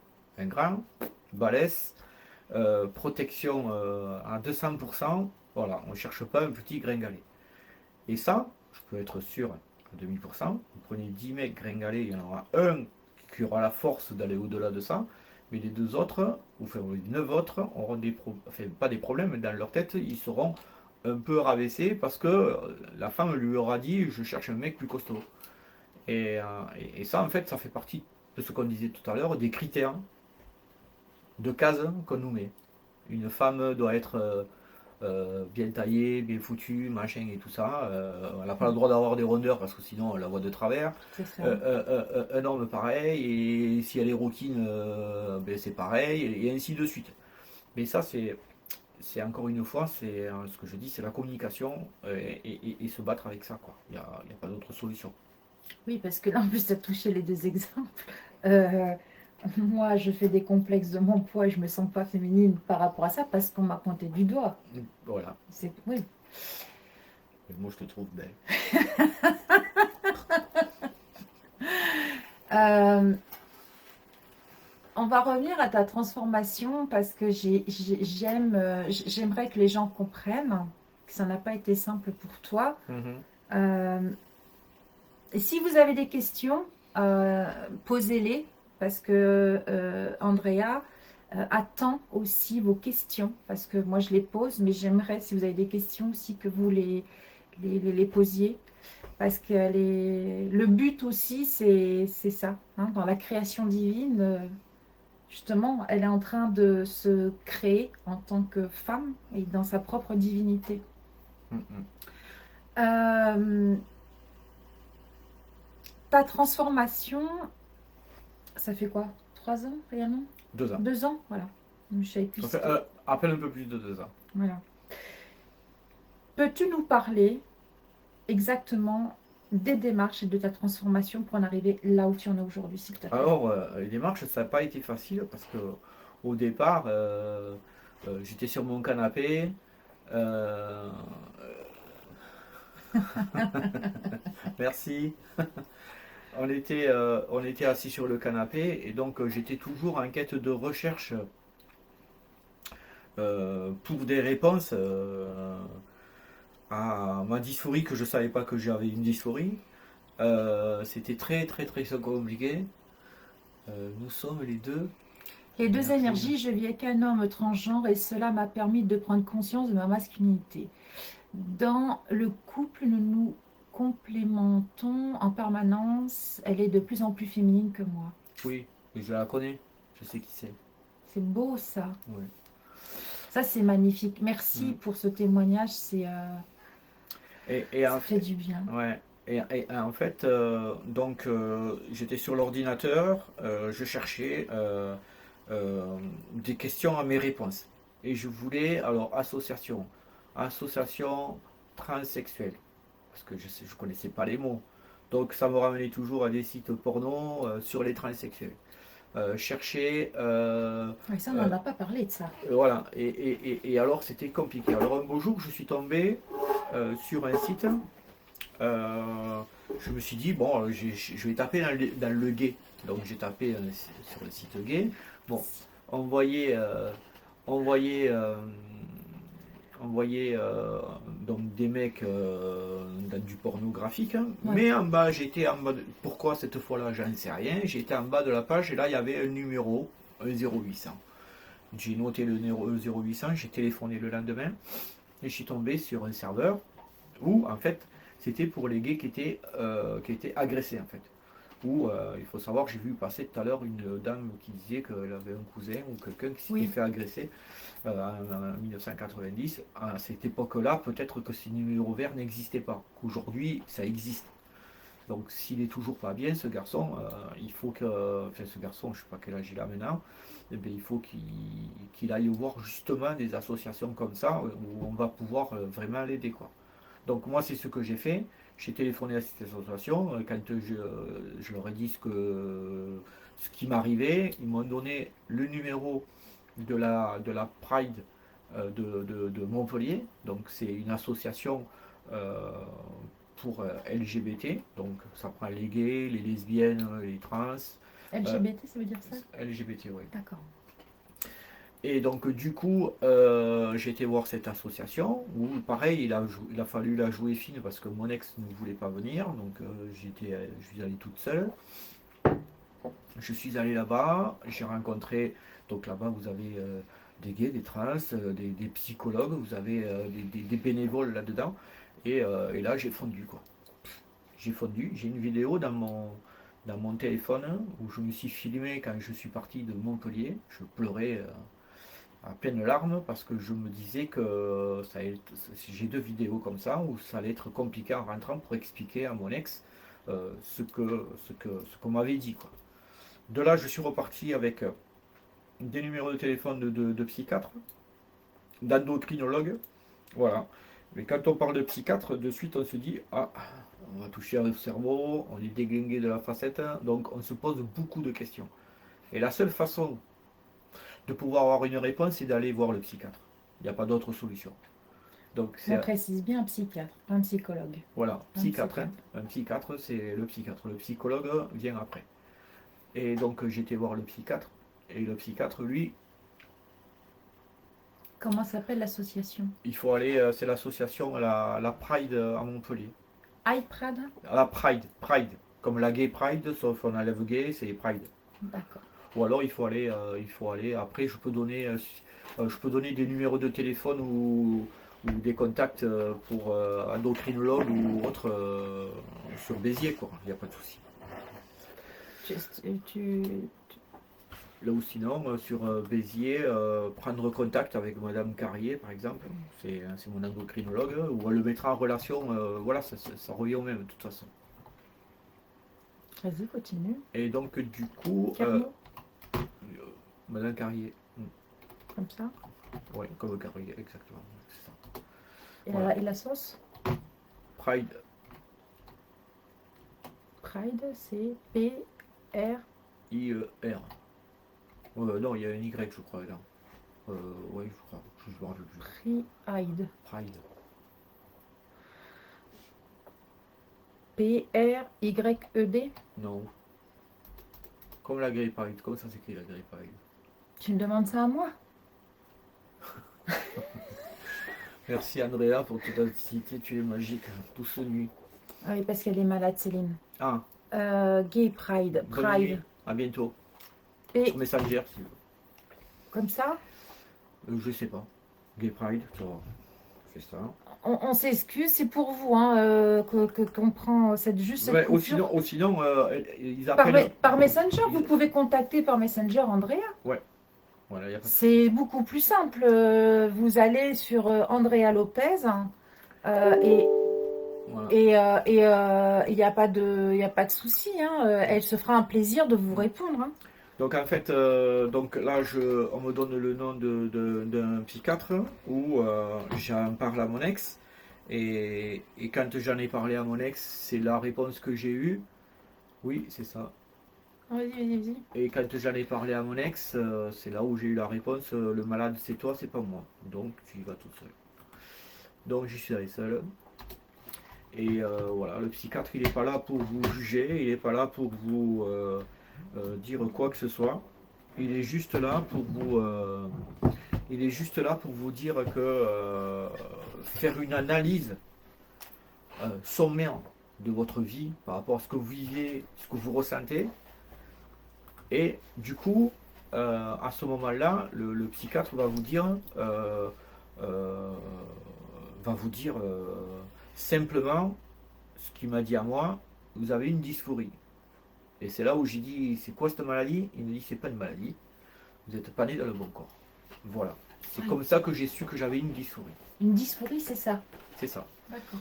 Donc du coup, la dysphorie, par rapport au psychiatre, quand je suis parti de là, je me suis refilmé dans la voiture et là, je chialais parce que je savais très bien qu'en rentrant à la maison, il y allait avoir des orages, parce qu'il fallait que j'annonce à mon ex que j'avais une dysphorie.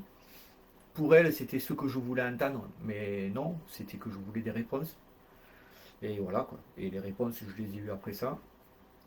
Et par contre, le psychiatre m'avait dit, quand vous serez prête à pouvoir aller au-delà, il faudra revenir me voir.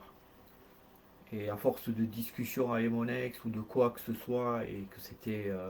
on savait que ça allait aller au clash. Donc c'est là où je suis retourné le voir et je lui ai expliqué. Et c'est là où il m'a dit, c'est pas votre ex qui doit vous dicter votre vie, c'est à vous à prendre votre vie en main. Donc c'est là où on prend conscience en même temps qu'il faut prendre sa vie en main et avancer, quoi. Il n'y a pas d'autre solution. Voilà. Et à partir de là, on nous dit qu'il faut aller voir un endocrinologue parce qu'il faut être suivi par un endocrinologue. Et on nous dit d'être suivi par un psychologue. Et à partir de là, on choisit les psychologues. J'en ai passé 3. Voilà, 4 j'en ai passé. Sur 4, il y en a 2 qui étaient super bons. Il y en a un qui est sur Montpellier qui est très bien. Et ça me faisait trop loin pour moi. Et j'avais trouvé une psychologue à Marseillan. Et elle est vraiment trop bien, quoi. Elle m'a eu pendant 16 ou 17 mois. Et c'est quelqu'un de très fort, quoi. Voilà. C'est fou. À un moment donné de ma vie, je voulais être un homme. Je vais sortir dans les milieux homo et autres. Oui, c'est que là, à ce moment-là, on arrive à plus se poser des questions et avancer. Et alors, donc... Donc la psychologue, la psychiatre, la psychologue, c'est quelqu'un qui était catho à fond, mais grave. J'étais sa première personne comme ça.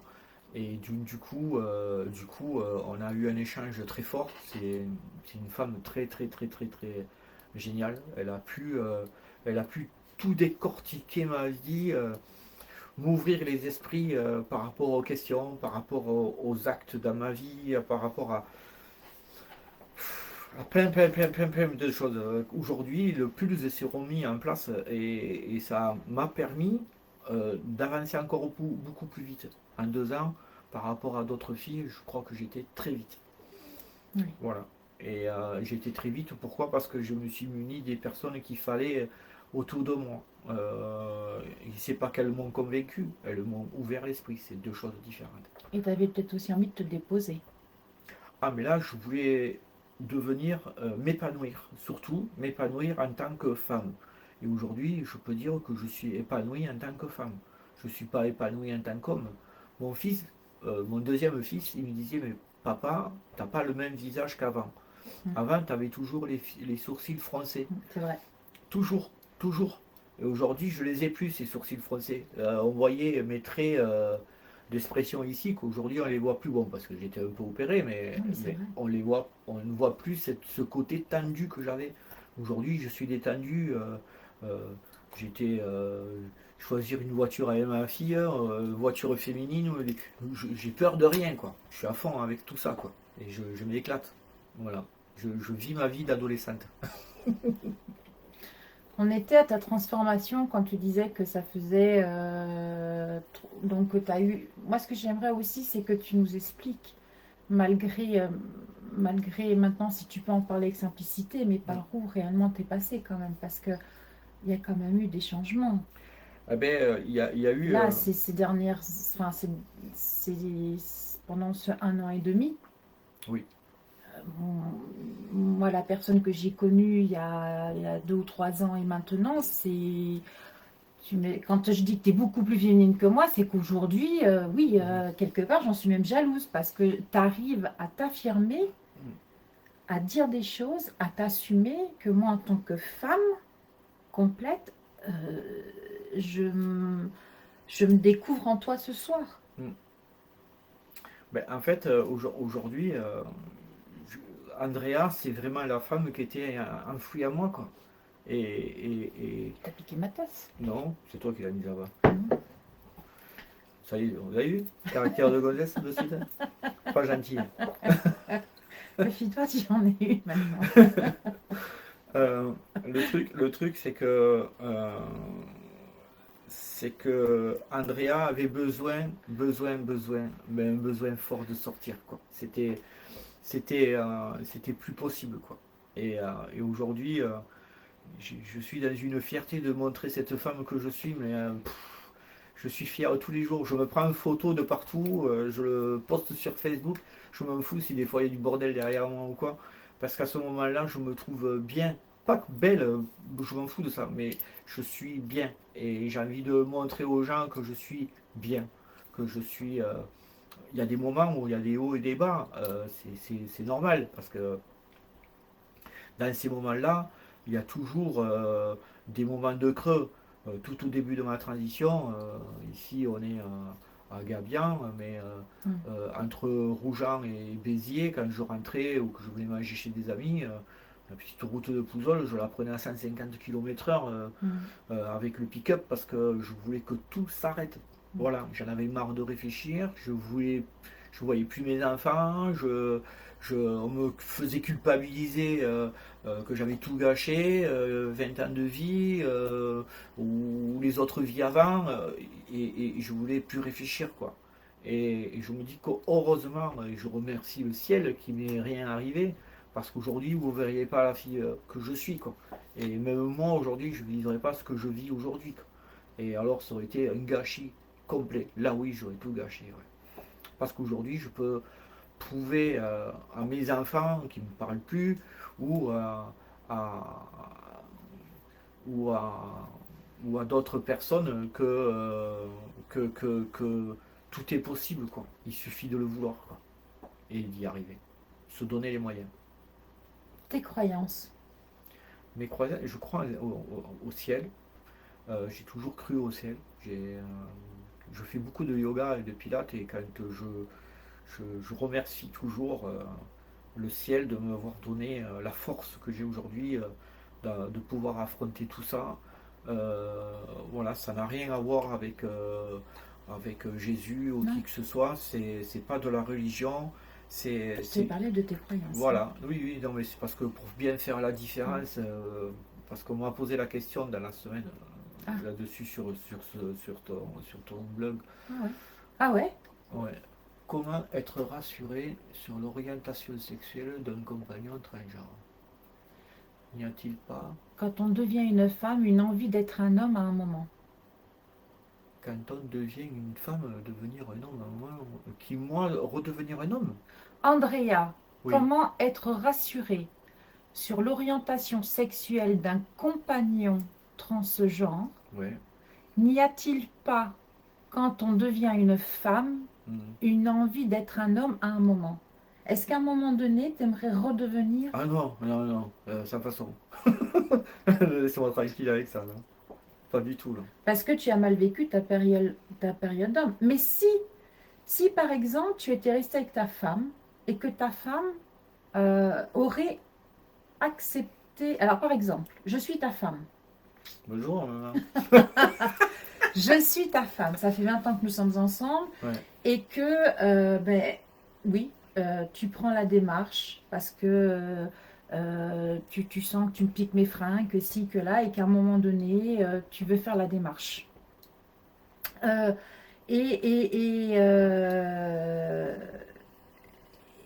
et, et que tu deviens comme tu es. Mhm. L'homme que j'ai connu devient cette femme que Ouais. tu es là en ce moment. Mhm. Est-ce que à un moment donné, sachant que dans notre couple, enfin, Oui. euh, je t'ai connu homme, est-ce Mhm. que tu souhaites rester tel que tu es ou quelque part tu aurais fait tout ce changement ou tu serais resté l'homme? Ah non, non, c'est pas possible. Une personne qui fait une transition comme moi, c'est pas faire pour refaire machine arrière, c'est impossible. D'accord? Et Enfin, je crois pas. Moi, je sais que c'est pour pas. toi, c'est Ah, impossible. pour moi, c'est négatif, quoi. Voilà. Bon, aujourd'hui, la question qui se pose, c'est tu es Andrea, Mhm. tu aimes toujours les femmes, mais est-ce que tu aimerais, si j'ai compris, être avec un homme? Être avec un homme, C'est ça la question. Est-ce que c'est ça la question? si c'est ça la question, je me la pose la question. Je vais peut-être surprendre peut-être certaines personnes. Est-ce que tu aimerais vivre avec une femme ou Hmm. est-ce que tu aimerais vivre avec un homme? Alors, j'aimerais vivre avec une femme. Mais après, avec tout ce que j'ai passé, des fois, j'ai envie de vivre seul. Oui, mais oui, mais tu as quand même envie d'une sexualité. Oui, mais là, C'est c'est. ça, la question c'est ça, c'est Ouais, est-ce que Andrea aimerait vivre avec avec un un homme. homme? D'accord. Ouais. Euh, du coup, non. Pas vivre avec un homme parce que je me suis posé la question avec la sexualité parce que c'est des questions qu'on se pose parce que le psychiatre, Parce que tu te cherches aussi. voilà, le psychiatre qui me suit maintenant, la dernière fois je lui ai posé cette question et il m'a dit mais c'est normal, il m'a dit toutes les femmes trans ont cette question, se la posent. Donc voilà, tu passes pas à travers. Après, c'est de savoir à toi si tu as envie d'explorer ce désir ou non. Voilà. Aujourd'hui, j'en suis pas là parce que je suis toujours branché femme, mais, euh, le mais il est là que je me pose la question sur les mecs. Mais sur les garçons, c'est pareil, ça serait des critères, parce que je suis très difficile, donc ça serait des critères, peut-être une femme comme moi, oui. Avec un sexe d'homme, peut-être oui, je sais pas, mais voilà. Aujourd'hui, c'est des questions que je me pose. Moi je dirais peut-être un pas après l'autre. Déjà, Mais une chose, hmm. t'es une chose à la fois peut-être, non? Mais aujourd'hui déjà, j'ai entrepris énormément quoi. J'ai entrepris énormément. Je sais que je plais à certaines femmes. Je pense que ce soir elle est derrière son écran. Euh, mais comme je lui ai déjà expliqué, c'est qu'aujourd'hui je suis pas faite encore pour vivre une vie de couple. Pourquoi? Parce que il a fallu que je fasse le deuil de toute ma vie, de 20 ans de vie. Euh,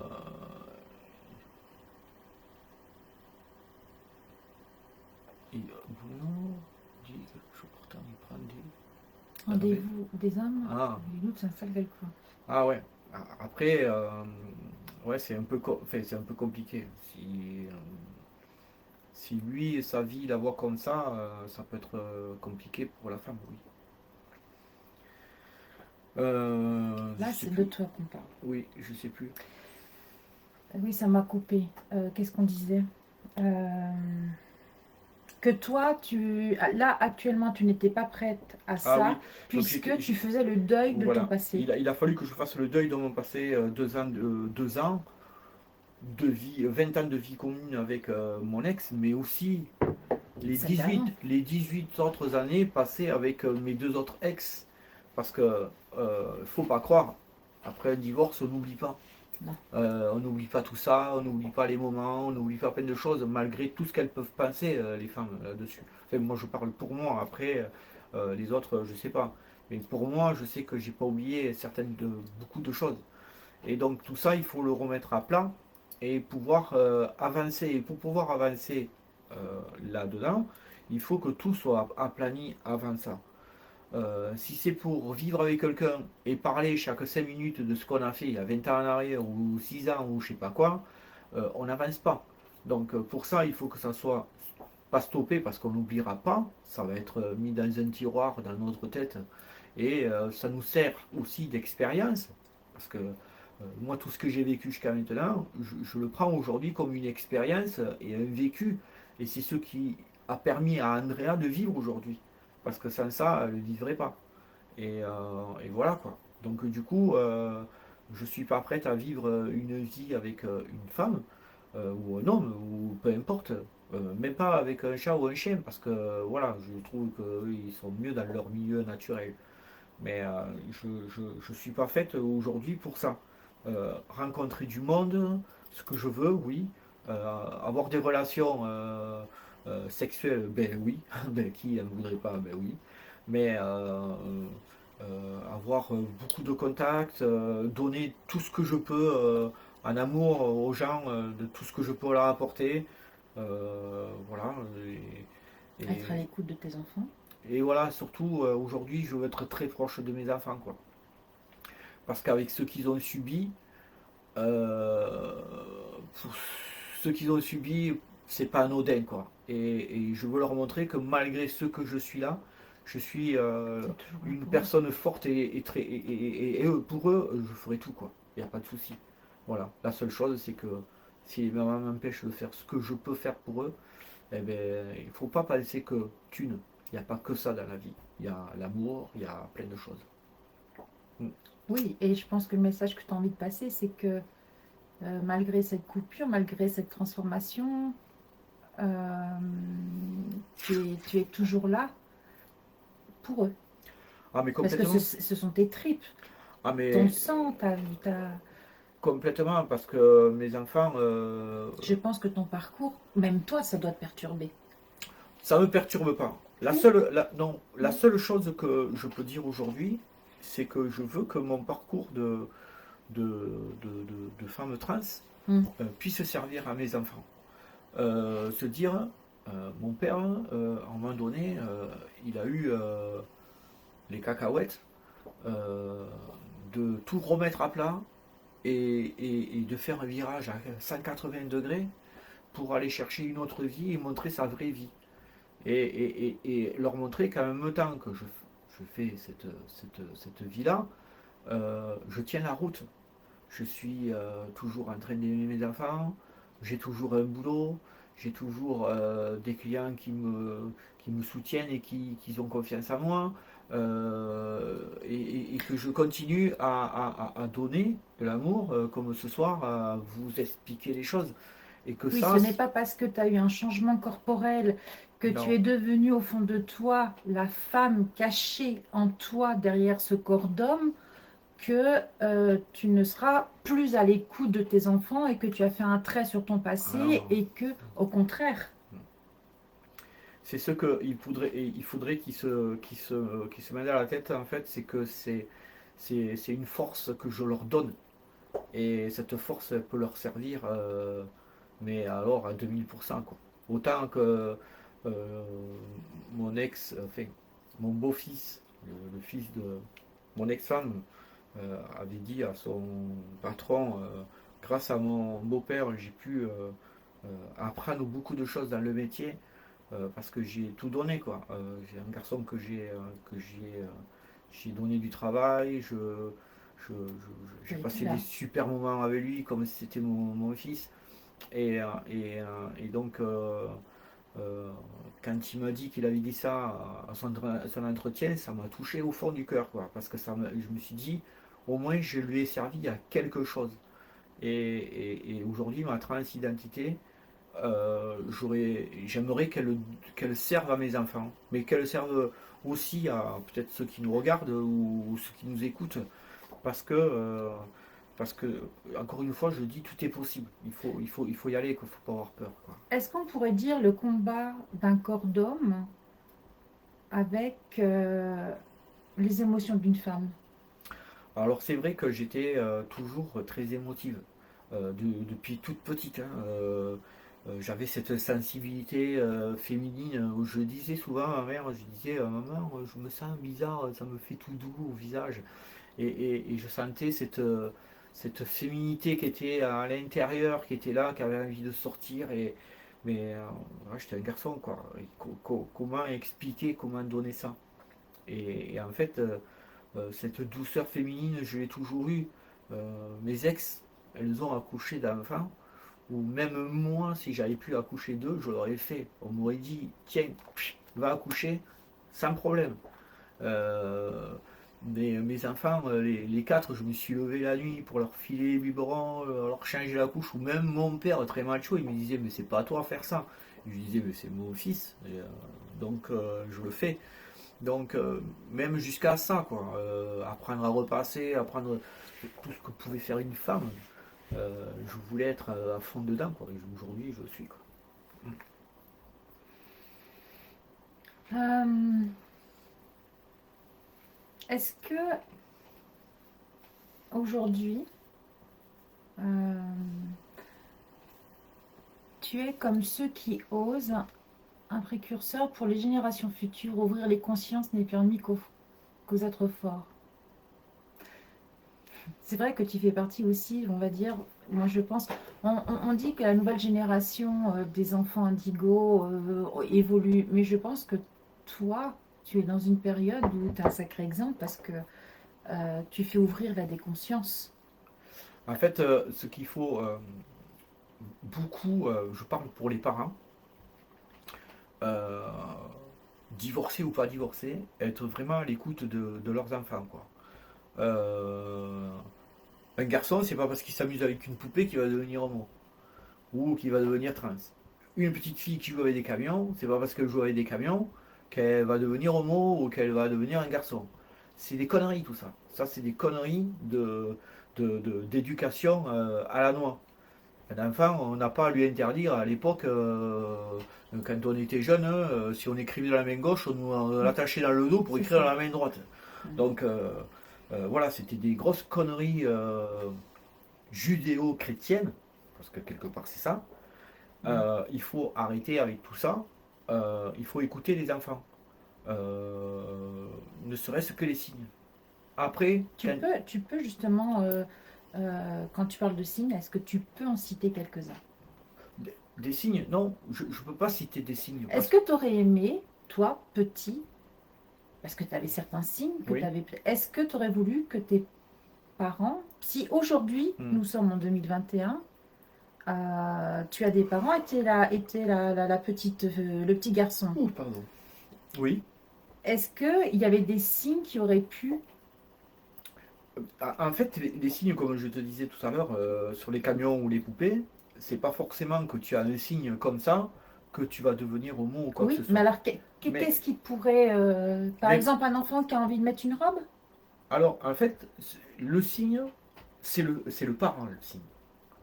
Parce qu'en fait, si le parent est très homophobe dans son discours, peu importe homophobie, transhomophobie ou tout ce qu'on veut, tant qu'il aura un discours négatif là-dedans, l'enfant va être rétracté à ça. Donc il montrera aucun signe. Même s'il s'amuse avec une poupée, Ou le père va être là en train de dire, t'es un garçon, t'as pas à jouer avec une poupée. Donc du coup, il va se rétracter, ce que moi j'ai fait, et tu, on n'exprime plus rien, quoi. Et on le vit de l'intérieur. Mhm. Et on arrive à un certain âge, comme dans le téléfilm, on Mhm. le voit, cette fille qui se met des coups de rasoir sur son bras. Pourquoi? Parce qu'elle a mal, elle a envie de sortir sa douleur et elle a envie de se faire du mal. Parce que, voilà, et à un moment donné, elle en peut plus. Elle en peut plus et elle le dit. Elle dit, j'ai envie de devenir une fille. Elle dit ça à sa sœur. Et voilà quoi. Ben, moi, il y a 40 ans de ça en arrière, deux frères plus aînés que moi, euh, ils étaient souvent en train de me charrier pour tout parce que j'avais museau comme ça, ou parce que j'étais comme ci, ou parce que j'étais comme ça, ou parce que j'étais râleur, ou on ne se posait pas la question pourquoi j'étais râleur, parce qu'il y avait quelque chose qui me brûlait à l'intérieur et que je ne pouvais pas l'exprimer. Mais bon, je me voyais mal ou à mes cousines ou à qui que ce soit dire je veux devenir une femme. C'est pas vrai. À cette époque-là, j'aurais jamais pu le dire. J'ai fait pleurer mon cousin, j'ai fait pleurer mes cousines, je le sais. Ou mes cousines d'Espagne ou n'importe où. Ils ont chialé tout ce qu'ils ont pu, quoi. Ils m'ont connu en tant que mec, le pur et le dur, en train de bosser 15 heures par jour, démonter une maison, la refaire à l'entière et tout ça. Ils se disent, mais non, c'est pas possible qu'ils deviennent une femme. T'as jamais, jamais, jamais laissé transparaître une seule fois. Rien. Qu'est-ce que t'as dû souffrir? C'est pas de la souffrance. C'est quoi? C'est La soumission? quelque part. Du formatage? Non, c'est une complication. Il n'y a pas de soumission, il n'y a pas de, il y a pas de, Mhm. il n'y a pas de quoi que ce soit. C'est juste que il fallait que je sorte à un moment donné et c'est tout, quoi. Il n'y a pas de soumission. Je suis, c'est pour ça que je reviens à ce que je disais pour les parents. Il faut absolument, absolument, absolument éviter tous ces discours homophobes et tout ça, ou sinon vous ne verrez pas Ou, les signes de vos enfants. ou simplement dire tu n'es pas normal. Oui, Ou t'es un monstre. ou c'est ça, oui, parce que. Parce qu'il n'y a pas que l'homophobie. Mm, Il y a aussi tu es malade ou autre. mm. Il y a ça. Euh, si donc là aujourd'hui, il faut savoir que Andrea t'as subi 3 interventions, c'est ça? Oui. 3 interventions. Une, deux, trois, quatre. Cranioplastie, génioplastie, trois opérations. J'ai dit conneries. Et Les ouais, cordes vocales? la pomme de dents et les cordes vocales. Voilà. 4, ouais, enfin 3, 4, ouais. Euh, Et la prochaine arrive normalement au mois de mars. tu veux le dire? Ah oui, je vais faire mettre, même si j'ai la poitrine capoussée un petit peu avec, Oui, parce qu'elle a de la poitrine un peu. les hormones. hormones, donc ça se stabilise, ça ne poussera peut-être pas plus. Donc j'ai des implants qui arriveront, des implants mammaires qui arriveront au mois de mars, normalement. Voilà. Je ne vais Euh, pas faire des obus pour ça à 8 mois non plus. non, Voilà, pour simplement voilà, être c'est toi. pour féminine. Voilà, c'est tout. Est-ce que ta voix va devenir un peu plus féminine ou pas? Alors ma voix, je pourrais parler plus haut, il suffit que je le veuille. Voilà. En fait, le cerveau, il a été conditionné à parler sur un ton de voix et voilà, il est comme ça.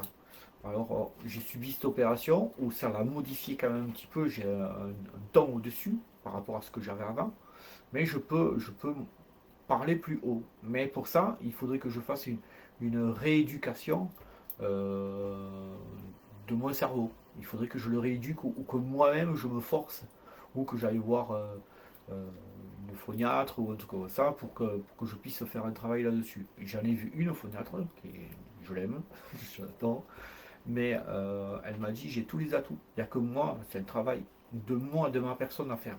Alors des fois je le fais avec ma fille, qu'est-ce qu'on on passe des moments à rire avec ça, parce qu'on chante même, on chante très haut, et on rigole avec ça. Mais euh, pour l'instant, je m'amuse juste un petit peu de temps en temps à parler plus haut. Quand je vais chez dans un magasin ou faire des courses ou quoi, je mets cette voix un peu plus haute. Voilà, je peux le faire. Si je veux, je peux parler comme ça. Avec ton accent qui chante. Allô. Euh,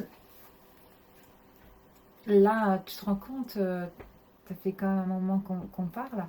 Euh, On va peut-être saouler les gens là. non, mais moi j'ai envie de te dire que si tu le souhaites, on va dire que c'est notre premier partage, Voilà. je pense. Et j'ai envie, perso, qu'on en fasse un deuxième, pourquoi pas après cette quatrième intervention. Pourquoi pas, ouais. Et j'aurais encore deux questions à te poser. Allez. D'accord?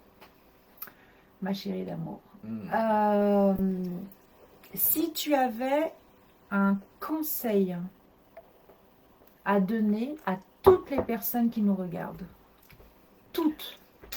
Alors ne partez pas parce qu'il reste 5 minutes et si par respect vous pouvez rester pour nos 5 minutes, je vous en remercie amplement. Parce qu'on sait dire bonjour, on sait venir, on sait regarder, mais rarement on nous dit bonsoir. Et ça, c'est bien dommage. Ça fait partie aussi des petits tiroirs et hop, hop, hop. Alors, si tu avais un conseil à donner à toutes les personnes qui nous regardent, toutes. Un conseil, eh ben, aimez-vous. Aimez-vous. Aimez-vous, écoutez l'autre. Et malgré des séparations ou quoi que ce soit, ben, il y a que l'amour qui peut tout rassembler, quoi. Dans ce bas monde, c'est l'amour qu'il faut. Voilà. C'est la seule chose que je peux dire. Aimez-vous, même inséparés. Aimez-vous, c'est tout. Et moi, je tenais à te remercier pour tout ce que tu nous as offert, pour tout ce que tu nous donnes, pour le courage que tu as eu ce soir aussi, hein, de te mettre à nu devant nous. Et si tu avais le mot de la fin, si tu devais nous dire le mot de la fin de ce moment de partage qui t'appartient, quel serait le mot de la fin? Je sais pas. Euh, je sais pas trop. En fait, c'est comme mon livre tout à l'heure, qu'elle me disait, Céline. oui, d'écrire un livre. Je l'ai commencé il y a déjà 3 ans, le livre. Et il n'a pas de fin. Il n'a pas de fin parce que quelque part, c'est compliqué d'avoir une fin. Alors, si je dis le mot de la fin de ce moment-là, est-ce que c'est plus facile pour toi? De ce moment-là, je peux Oui. dire que j'ai passé un super moment, que je suis heureuse d'avoir donné de moi à plein de gens, enfin à plein de gens, à tout ce qu'ils ont pu passer sur le blog ou pas. Si ça peut leur servir, eh ben, tant mieux. Si je peux les aider autrement, eh ben, je veux bien être là. Et après, soyez-vous, euh, euh, ne vous empêchez de rien et surtout dialoguer, quoi. Si vous aimez vraiment ce que vous êtes, ben, vous y arriverez vous arriverez à tout, de toute façon. Voilà. Alors moi, je vais te dire simplement merci la vie. Merci la vie de t'avoir amené sur mon chemin de vie. Alors après, oui, c'est quelque part, c'est ce qui m'a apporté de. Alors le mot de la fin, je viens de le trouver là maintenant, grâce à toi. Merci. C'est ça. C'est que depuis ma transition, j'ai rencontré très peu de personnes, mais j'ai rencontré des personnes sur mon chemin qui m'ont accueilli comme ça. Et d'une authenticité, mais alors ça non. À côté de ça, mieux que j'aurais pu être tenu, accroché par ma famille. Et ça, malgré que ma famille, il y en a beaucoup qui me soutiennent et merci, hein, je les aime. Ils sont trop cool. Mais j'ai rencontré quelques personnes sur mon parcours où euh, je les ai sûrement touchés, mais eux, dans leur gentillesse, ils sont rentrés dans mon cœur et voilà. Et je fais partie des gens. Je t'aime. Moi aussi, je t'aime. Je t'aime Voilà. infiniment. Merci d'être resté jusqu'à la fin de ce moment. Merci d'avoir eu beaucoup de respect, beaucoup d'empathie, beaucoup de mots justes, beaucoup d'amour pour ce moment. Moi, je suis très très fière et je suis de plus en plus fière de ces moments de partage parce que je trouve qu'on apprend de plus en plus et même durant nos moments de douleur et de doute, l'amour est capable de tout. C'est ça. Et aimez-vous et cette belle famille, ben, je suis fière de l'avoir recréée quelque part parce que ces moments-là, je trouve que ce sont des petits cadeaux de la vie et il y en a très très peu. Merci Andrea. Merci. Et je dirais merci d'André d'avoir osé d'être Andrea parce que tu peux être fière de toi, très très fière de toi.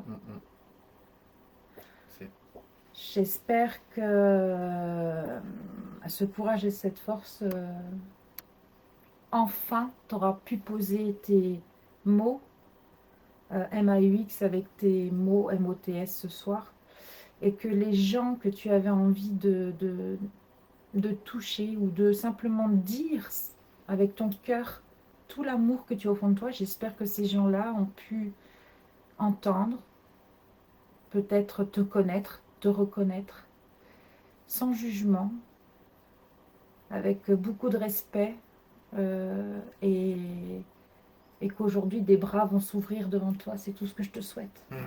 Merci. Voilà. Merci à vous. Je vous souhaite une douce et agréable nuit. Recevez tout mon amour comme d'habitude parce que je vous aime tous et toutes et tous avec mon cœur. Et si vous avez des questions, j'ai mis donc Andrea Lopez, donc vous pourrez la joindre en privé par rapport à certaines questions et certaines personnes qui se sont retrouvées en Andrea. J'ai demandé à l'autorisation d'Andrea, oui, cette vidéo va rester dans le groupe. Donc vous pourrez la réécouter en replay, il n'y aura pas de souci. Et je vous souhaite, comment je pourrais dire, de l'attention envers vos proches, envers vous-même et puis envers aussi vos conjoints, vos conjointes, vos enfants, vos amis. Parce qu'aujourd'hui est comme ça, mais demain on ne sait pas comment ça sera. Donc voilà. Est-ce que tu veux rajouter quelque chose? Non, non, non. Tout va bien. Ouais. Ça t'a plu? C'était bien. C'était nickel. Tu te sens bien? Ça va, je suis moins stressé là. Je vous embrasse. Bonne soirée. Namasté.